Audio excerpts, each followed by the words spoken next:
kembali dengan saya Pendeta Adol Bastian Putar-Putar dalam program Renungan Pengajaran Kataros Ministry. Saya kembali menyapa Bapak Ibu saudara kasih Tuhan, sahabat Facebook dan YouTube dan seluruh jemaat yang ada di Indonesia. Terutama saya menyapa semua yang ada di Papua. Puji nama Tuhan. Kita bersyukur karena Tuhan itu baik dan sangat baik di dalam kehidupan kita. Dalam kesempatan ini saya akan mengajak Bapak Saudara untuk membaca, merenungkan dan diberkati dengan kebenaran firman Tuhan. Saya akan buka firman Tuhan yang diambil dari Injil Lukas pasal yang ke-19 ayat yang ke-6 sampai ayat ke-8. 6 sampai 8 firman Tuhan berkata demikian. Lalu Zakheus segera turun dan menerima Yesus dengan sukacita. Tetapi semua orang yang melihat hal itu bersungut-sungut, katanya ia menumpang di rumah orang berdosa. Di ayat ke-8, tetapi Zakheus berdiri dan berkata kepada Tuhan, Tuhan, setengah dari milikku akan kuberikan kepada orang miskin, dan sekiranya ada sesuatu yang kuperas dari seorang, akan kukembalikan 4 kali lipat. Saya akan mengulang membaca khususnya ayat yang ke-7, karena di ayat ke-7 ini yang menjadi tema firman Tuhan dalam kesempatan yang berbahagia ini. Di ayat ke-7 berkata demikian. Tetapi semua orang yang melihat hal itu bersungut-sungut, katanya ia menumpang di rumah orang berdosa. Ia menumpang di rumah orang berdosa. Ada satu ungkapan dari sekelompok orang, yaitu dari orang Yahudi atau orang Farisi, yang mengatakan kepada Yesus, ia menumpang di rumah orang berdosa. Ungkapan ini adalah sesuatu ungkapan kekecewaan mereka kepada seorang namanya Zakheus. Ya, Zakheus ini orang Yahudi yang dipekerjakan oleh pemerintahan Romawi sebagai pemungut cukai atau penagih pajak, dengan memberikan legalitas untuk menagih pajak kepada orang-orang Yahudi. Nah, orang-orang Yahudi pada saat itu tidak senang dengan Zakheus. Mengapa tidak senang dengan Zakheus? Karena dianggap sebagai pengkhianat bangsa, tidak memiliki rasa nasionalisme. Dia tidak setia kepada bangsanya. Justru Zakheus ini memeras bangsanya dengan menagih pajak lebih dari apa yang harusnya, yang sudah ditetapkan. Nah saudara kasih Tuhan, Zakheus ini dianggap oleh mereka adalah orang berdosa. Seperti katakan, Yesus menumpang di rumah orang berdosa. Nah, karena di mata mereka Zakheus ini jahat. Karena di mata mereka Zakheus ini sudah dianggap sampah masyarakat orang Yahudi yang tidak setia dengan orang Yahudi, hanya mengabdi kepada pemerintahan Romawi, bahkan memeras masyarakat Yahudi pada saat itu dengan menagih pajak lebih dari yang sesungguhnya. Nah saudara kasih Tuhan, kita perhatikan, nama Zakheus itu sendiri artinya adalah suci, adalah kudus. Nah, mari kita perhatikan, seorang yang namanya saja artinya suci, tapi dituduh orang berdosa oleh orang-orang Yahudi. Nah, orang-orang Yahudi tidak suka dengan Yesus menumpang di rumahnya. Nah, mengapa? Ya, karena Zakheus ini dianggap orang yang najis, orang yang berdosa, pengkhianat, tidak nasionalisme, tidak berpihak kepada orang Yahudi. Jadi tidak ada lagi yang positifnya dari Zakheus ini. Tetapi hal yang penting kita lihat bagaimana yang sampah masyarakat ini diubah oleh Tuhan menjadi sesuatu yang sangat berarti di mata Tuhan. Dia menjadi seorang yang berharga di mata Tuhan. Ada suatu perubahan yang luar biasa setelah Zakheus berjumpa dengan Tuhan Yesus. Proses perubahan dari yang sampah masyarakat menjadi berarti di mata Tuhan. Tentu untuk mengalami suatu perubahan, ada proses yang dialami oleh Zakheus. Perubahan yang pertama itu diawali dengan apa? Diawali dengan bahwa Zakheus ini memiliki tekad yang kuat untuk bertemu dengan Tuhan. atau memiliki tekad yang kuat untuk mengenal Tuhan Yesus. Dari mana kita bisa mengetahui hal itu? Nah, kita perhatikan di ayat ketiga dan yang keempat berkata demikian. Iya, maksudnya Sakeus. Sakeus berusaha untuk melihat orang apakah Yesus. Artinya dia berusaha untuk mengenal siapakah Yesus. Tetapi ia tidak berhasil karena orang banyak, sebab badannya pendek. Kita tahu ya, di anak sekolah minggu juga sudah tahu. Ya, siapa itu Sakeus pasti diingat badannya pendek gitu kan. Ya, siapa itu Sakeus? Oh, Sakeus itu yang badannya pendek kan gitu. Tapi bukan itu yang menjadi prioritas kita. Tapi yang kita perhatikan di sini yang menjadi ayat yang keempat dikatakan, maka berlarilah ia mendahului orang banyak, lalu memanjat pohon orang untuk melihat Yesus yang akan lewat di situ. Mari kita perhatikan, ada suatu usaha, tekad yang dilakukan oleh Sakeus. Yang pertama dikatakan berusaha untuk melihat Yesus. Ya, lalu yang kedua dikatakan berlari ia mendahului orang banyak. Pada saat itu banyak sekali orang-orang berbondong-bondong mengikuti Yesus. Kita perhatikan Sakeus ini yang luar biasa. Nah, sekalipun sudah dianggap sampah oleh masyarakat, tidak dihargai, dituduh sebagai orang berdosa, tapi dia punya tekad yang kuat untuk datang mengenal Yesus, untuk datang berjumpa dengan Yesus. Dia berusaha, dikatakan dia berlari, sekalipun badannya pendek tidak menjadi halangan, hambatan buat dia untuk berjumpa dengan Yesus. Segala usaha dilakukan dengan cara apa? Yaitu dia naik ke pohon. Dia naik ke atas pohon, bagaimana bisa melihat Yesus. Ini suatu tekad yang luar biasa, kerinduannya sangat luar biasa.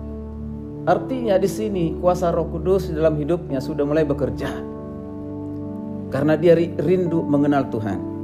Nah, Bapak Ibu saudara kasih Tuhan, hal yang kedua yang mau kita perhatikan dari Sakeus ini yang luar biasa, di ayat yang ke-5 dan 6.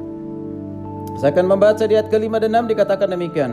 Ketika Yesus sampai ke tempat itu, lalu melihat ke atas dan berkata, Sakeus, segeralah turun, sebab hari ini aku harus menumpang di rumahmu. Lalu Sakeus segera turun dan menerima Yesus dengan sukacita. Mari kita perhatikan tekad atau kerinduan dari Sakeus ini yang sangat kuat itu tidak sia-sia, luar biasa. Alkitab mengatakan Yesus melihat ke atas di mana Sakeus memanjat di atas pohon. Lalu Tuhan mengatakan kepada Sakeus, segeralah turun Sakeus, segera turun. Artinya apa? Tuhan menghargai, menerima tekadnya itu untuk datang kepada Yesus. Ini hal yang luar biasa. Ya, dikatakan oleh Tuhan Yesus kepada Sakeus, aku harus menumpang di rumahmu. Oh, luar biasa. Nah, kenapa luar biasa? Banyak orang menolak Sakeus, tetapi Yesus menerimanya. Yesus menerima Sakeus yang orang berdosa itu, orang jahat itu, adalah sampah masyarakat itu, diterima, bahkan mau menumpang di rumahnya, tinggal di rumahnya. Ini sesuatu yang tidak mudah diterima oleh orang-orang Yahudi pada saat itu. Pemikiran Yesus dengan pemikiran orang Yahudi tentu beda. Mengapa? Karena Yesus kita itu adalah penuh kasih dan penuh pengampunan. Makanya dia turunlah Sakeus, aku akan menumpang di rumahmu. Artinya meresponi tekad dari Sakeus ini untuk berjumpa dengan Tuhan, mengenal dengan Tuhan, ingin bertemu dengan Tuhan, disambut dengan baik yang luar biasa. Jadi perjumpaan dengan Yesus mengubah suatu tekanan dari masyarakat yang dianggap dia sampah masyarakat, berubah menjadi sesuatu sukacita. Alkitab mengatakan di ayat yang ke-6, lalu Sakeus segera turun dan menerima Yesus dengan sukacita. Jadi panggilan dari Yesus itu, mari aku akan menumpang di rumahmu, diresponi oleh Sakeus dan menerima Yesus dengan sukacita. Ini hal yang luar biasa. Sukacitanya itu melebihi dari sukacita yang ditawarkan oleh dunia ini, sukacitanya melebihi daripada dia. Pada saat ini dia dikatakan bahwa Sakeus ini seorang yang kaya raya, memiliki kekayaan yang luar biasa. Secara jasmani dia diberkati karena pekerjaannya, karena profesinya. Tetapi ketika berjumpa dengan Yesus, itu jauh lebih berharga ya daripada hal-hal yang diterima secara materi itu, yaitu ketika berjumpa dengan Tuhan. Ketika mengenal Tuhan, ketika diterima oleh Tuhan, dia menerima dengan sukacita. Dia menerima Yesus di dalam kehidupannya. Dia membuka hatinya untuk menerima Yesus. Bapak Ibu yang kasih Tuhan, mari kita perhatikan proses yang ketiga, perubahan yang dialami oleh Sakeus ini setelah dia menerima Yesus sebagai Tuhan dan Juru Selamat. Saya akan membaca di ayat yang ke-8, berkata demikian. Tetapi Sakeus berdiri dan berkata kepada Tuhan, Tuhan, setengah dari milikku akan kuberikan kepada orang miskin, dan sekiranya ada sesuatu yang kuperas dari seorang, akan kukembalikan 4 kali lipat. Oh, luar biasa. Perubahan yang dialami oleh Sakeus setelah berjumpa dengan Tuhan, yaitu apa? Dia sadar dan bertobat. Dia sadar dan bertobat. Dari mana kita bisa lihat dari pertobatannya itu? Apa yang dikatakan oleh Sakeus, yaitu Tuhan, setengah dari milikku akan kuberikan kepada orang miskin, dan sekiranya ada sesuatu yang kuperas dari seseorang, akan kukembalikan 4 kali lipat. Artinya apa? Sekarang dalam hidupnya itu bukan lagi uang yang menjadi yang utama, bukan lagi materi, bukan lagi dunia, bukan lagi kepuasan dirinya sendiri, bukan lagi.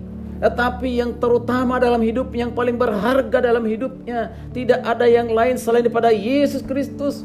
Sehingga perjumpaan, pengenalan dengan Tuhan itu, sambutan Tuhan yang luar biasa kepada Sakeus ini mengubah dia. Tadinya dia seorang yang sangat kikir, seorang yang sangat hitung-hitungan, seorang yang pelit. Tetapi sekarang dia katakan, sekiranya ada yang kuperas, saya akan kembalikan 4 kali lipat. Luar biasa. Ini suatu perubahan, ini suatu pertobatan yang radikal. Bapak Ibu dikasih Tuhan, perjumpaan dengan Tuhan harus membawa perubahan. Amin. Dia akan memikirkan perkara-perkara rohani, perkara-perkara surgawi.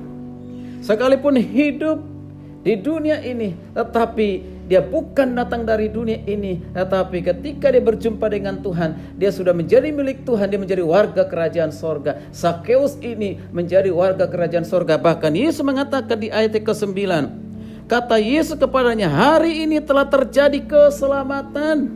Luar biasa. Keselamatan yang dimaksudkan di sini oleh Yesus bukan keselamatan hal yang bersifat materi, tidak, tapi keselamatan kehidupan yang kekal. Mengapa? Karena hanya dari Yesuslah setiap manusia memperoleh kehidupan yang kekal atau keselamatan yang kekal itu. Tidak ada di tempat lain. Seperti apa yang dikatakan oleh Yesus. Yesus berkata, akulah jalan, kebenaran dan hidup. Tidak seorang pun yang datang kepada Bapa kalau tidak melalui aku. Artinya Yesuslah satu-satunya jalan keselamatan, tidak ada yang lain. Berarti di luar Yesus manusia binasa. Karena itu saudara kasih Tuhan, mari, jika Sakeus diterima oleh Tuhan, siapapun kita pada saat ini, apapun dosa yang kita perbuat, apapun dosa yang kita lakukan, mungkin kita saat ini jatuh dalam dosa perzinahan, penyimpangan seksual. Mungkin saat ini kita pelaku dari LGBT, lesbian, gay, ataupun mungkin kita dosa-dosa yang lainnya. Dosa apapun, sebesar apapun yang kita lakukan pada saat ini. Mungkin kita dihakimi oleh orang lain. Mungkin kita dikucilkan, ditolak oleh orang lain. Kita dianggap sampah seperti Sakeus.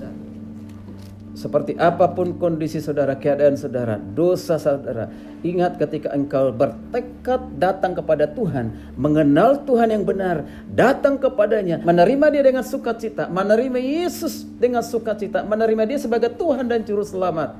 Ingat, ada satu pribadi yang penuh kasih, yang siap menerima dengan terbuka, yaitu namanya Yesus.